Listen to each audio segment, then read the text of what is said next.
The city's most notorious landlord openly flouted rent regulation laws, according to a new lawsuit that makes an urgent plea for a state regulator to protect tenants.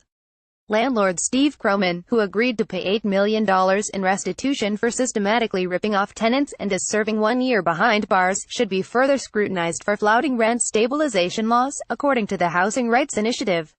The advocacy group charges in a Manhattan Supreme Court suit filed Monday that Croman illegally destabilized nearly 70% of apartments at 326-340 East 100th St. while accepting tax breaks in return for the building being fully stabilized.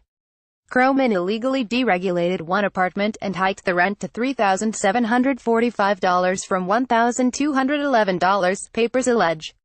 The fraud laid bare the 92-unit building's rent histories, the suit charges, noting Croman stopped receiving the tax break in 2016. Landlords like Croman should reap what they sow, not keep what they stole, Aaron Carr, the executive director of the Housing Rights Initiative, said. More than 100 tenants could be eligible for rent refunds, rent reductions and rent-stabilized leases. Croman owns more than 140 buildings, many of which will be run by an independent monitor for 5 years.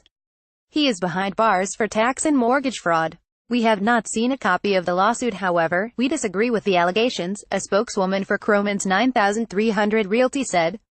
Carr's group has filed dozens of similar lawsuits against other landlords, including Jared Kushner's real estate firm.